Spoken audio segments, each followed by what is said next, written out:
All right, good evening, Vikings fans. This is Josh, Mike on the Vikes. It's been a while since you've heard from me officially.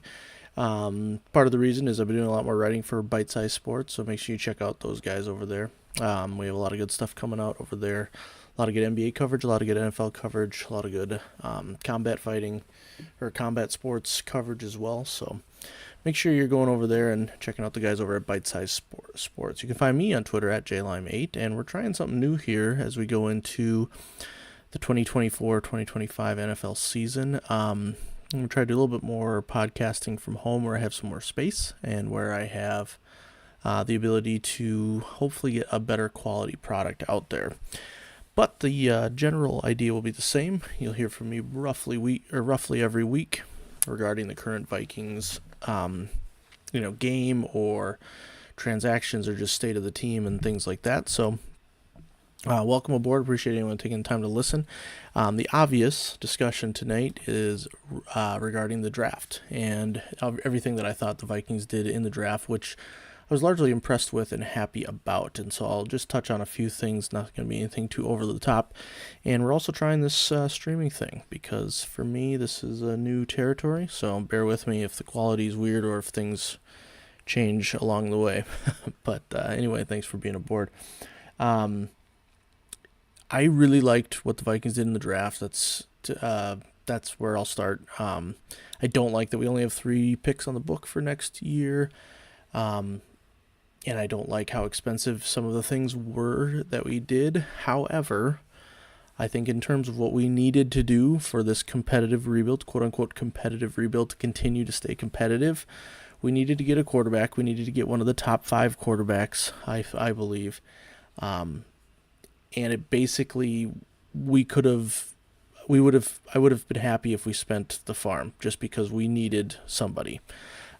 We actually got my third best quarterback out of the top 5, which is J.J. McCarthy. I liked him a little bit better than Jaden Daniels after Drake May and Caleb Williams.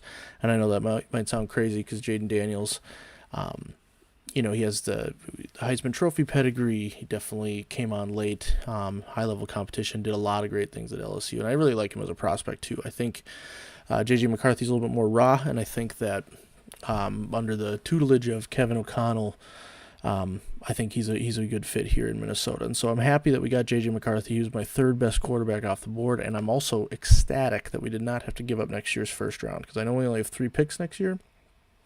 But thankfully, we still have our first round pick, and that's very important. So to walk out of the first round with a quarterback from the top 5 quarterback prospects, for me was extremely important and one of the best aspects of this draft. I know we moved up a pick to the Jets, and the Jets probably weren't going to take quarterback, but you never know who else was knocking on the door to move up to 10, and so I don't even have a problem with that. I'm not going to go into the trade details now. It's everything in the trade to move up. Every time you move up in the draft, you're going to most likely feel like you overpaid. So I'm not going to rag on that at all. We got J.J. McCarthy at pick 10, and I think that was really smart. I'm ecstatic that we didn't have to sell the farm to get up to 3 or 4. I'm happy we didn't go with Michael Penix. I like Michael Penix, the passer. My fear for him is that without a perfect offensive line, he's kind of a statue back there, and he'll sling it and he'll throw well. He'll have high accuracy. He'll put up big numbers, but I almost feel like that's a little bit too similar to what we had with Kirk, and I think we need to have somebody who's got a little bit more on the mobility side, which is why I like J.J. McCarthy, because I know he can, while he's raw and doesn't have a ton of film yet, he does have the ability to extend some plays, and I'm excited to see him in purple. He's got that competitive twitch, that makes him not want to give up on plays and always want to extend plays, and that can get you into trouble, but also can bail you out at times. And so I think that if he can balance that out, it'll be a good pick. And so I would have been content with that being our only first round selection, and yet we were able to trade up and get Dallas Turner at pick 17, another pick I absolutely love. I will say that it was an overpay to move up from 23 to 17, but when you think about the fact that you got a top 5 or top 10, maybe top 5 talent in a draft that isn't so quarterback heavy, I'm willing to pay that. We lose Danielle Hunter in the offseason. Now we have the highest, in my opinion, the highest upside edge player in the draft going into this season, and I love that. I, if I had to rank edge players coming out of this draft, Latu would have been my number one. He went before Turner at 15 to the Colts, but that's because he's more pro ready. I think his arsenal of pass rushing moves is a little bit more is a little bit more refined and ready for the NFL than Dallas Turner's. That being said, I think that Dallas Turner has a much better much higher ceiling, and I like the idea of combining forces between Dallas Turner and Brian Flores, who, by the way, compared him to a Dante Hightower, which is high marks, obviously. And not only that, but he said he's faster than Dante Hightower, and he is he's got a better pass rushing acumen as well. And so, if you're telling me we got a young version of Dante Hightower who also has a little bit more of the right tools from a pass rushing standpoint, I'm going to be ecstatic. So I love picking up Dallas Turner as well. I think that this team really did try to do what they needed to do in the draft, especially in the first round. And I think the future's bright still. And assuming McCarthy can do something, is mediocre at best, I think this team can still compete because our defense should be pretty good. If you look at the Sam Darnold signing, I also don't mind that as a plan B or as a temporary plan. If we signed Sam Darnold and that was going to be our only quarterback option going into next year, I'd be very upset. But if the coaching staff feels like McCarthy needs to sit a while, I'm more than happy to watch Sam Darnold give us, 4, 5, 6 weeks of quarterback play, see how it goes. Obviously up to the coaching staff at that point, but I think that's a pretty decent fallback plan, at least for now. As long as they prove to the fan base that wasn't their top plan, their best option at quarterback, I think we can all get on board with Sam Darnold for a few games if need be. So from a first round standpoint, the Vikings draft was as good as it could have been given our position. I mean, the only thing better would have been somehow getting to 3 and getting Drake May, because I would have preferred him over Jaden Daniels, and so if we had somehow gotten Drake May, I'd be even more happy. But that would have come at even higher cost. So to me, I get the sense that Kwesi had a limit, and he wasn't gonna overpay to get Drake May. He wasn't going to lose that next year's first round pick, and so I think it all played out about as good as it could have gone for the Vikes, at least first round wise. Now, the whole draft itself didn't excite me, simply because we're just lacking in the pick department. And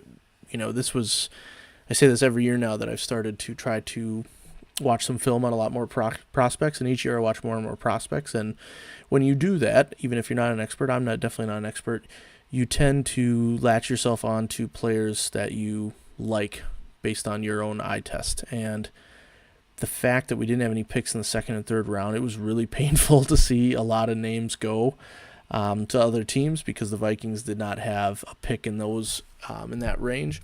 In round 4, getting Kyrie Jackson, the cornerback from Oregon, I like that pick. I think it's a smart pick, but it's less exciting when you've watched 2 full rounds of players that you thought were, players that you thought wouldn't have been available then getting drafted. And so it's hard to look past that a little bit. Then you have to try to remember, well, the reason we didn't have any picks there is because we've been stockpiling talent and more high-end talent. And I think that, at the end of the day, I think Dallas Turner is worth taking a shot on a top 5-ish, top 10-ish prospect in Dallas Turner is probably a better plan than stockpiling day 3 picks and hoping one of them turns into somebody like a rotational player. Like it's not like having multiple picks necessarily in the second, third, fourth rounds necessarily means they're going to turn out. So obviously,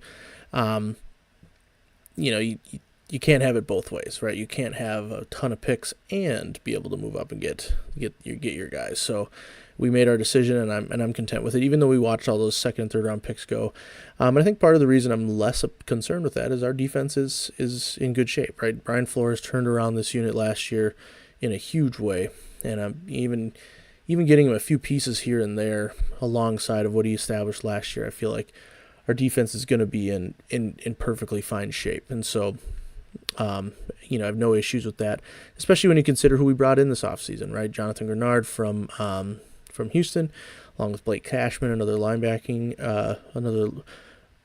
very good linebacker, Andrew Van Ginkel from Miami, Jerry Tillery even from the Raiders has some first-round draft capital from the past that, still might have something in the tank. And so I think the Vikings, my assumption also is that they were, focusing on the top-level talent and getting their quarterback. I think they were less concerned after the fact, knowing that they had a pretty productive offseason. I feel like I'm going to pull those guys up, actually, so I can take a look. But I think they can be happy with who they've brought in and feel like they've addressed things, even if it's not necessarily just with high-end talent from the draft. So again, I liked most of what we did early in the draft, obviously. Later on in the draft, missed out on some players just because we didn't have the picks. But I think it was justifiable because, you have to give something up to get it. And so I'm just taking a look here, see if I missed anybody.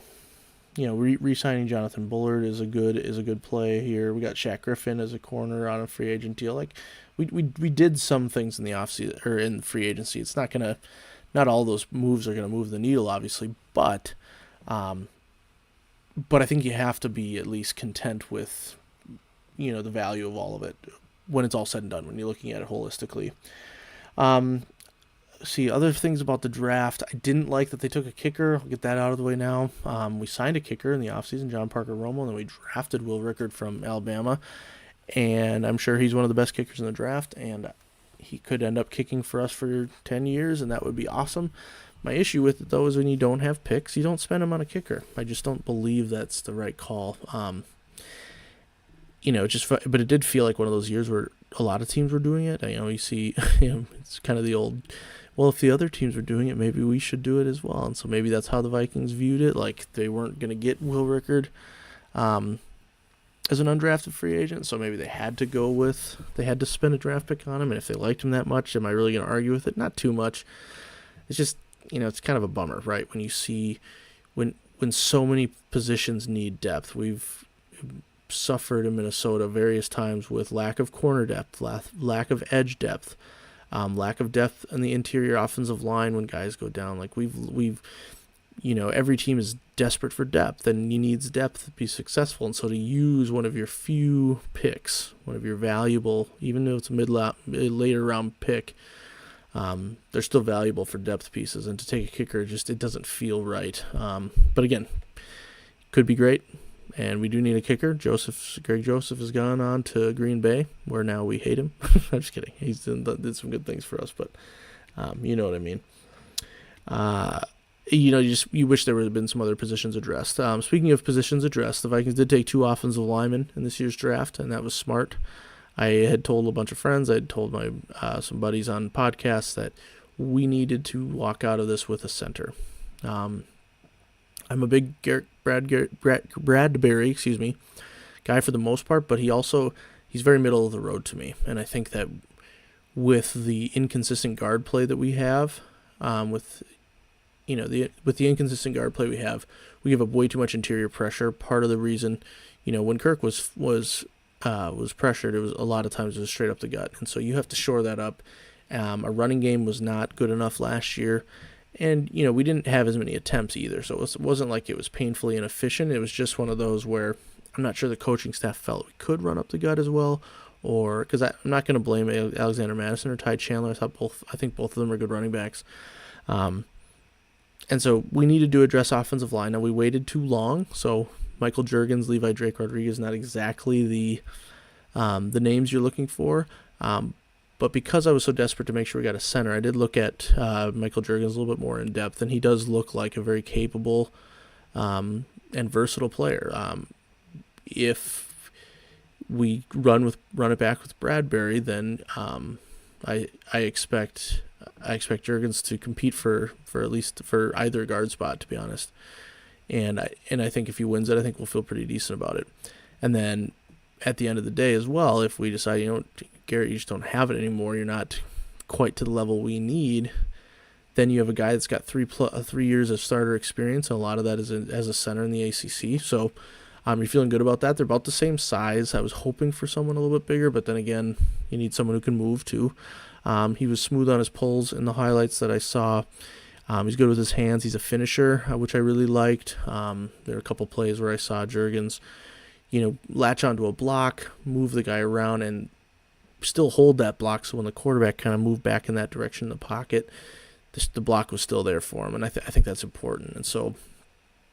And that was in pass pro. That doesn't even account for the fact that he also finishes blocks pretty well, second level as a run blocker as well. And so I like the Juergens pick. I like that we got an interior offensive lineman. I think we waited a little bit too long for one, but at least we didn't walk away with nothing there in regards to that position. So that pick I like as well. Along with our first round, I just feel like the Vikings had a good draft. They did what they needed to do. Value-wise, you could argue value-wise that we didn't quite get everything back that we gave up, and that's just the nature of trying to move up and being able to move up. So I'm assuming we'll forget about how expensive it was to get Dallas Turner when he has his first multi-sack game in week 3 and leading that B-flow defense as this generation's Dante Hightower. I'd love that. That'd be great.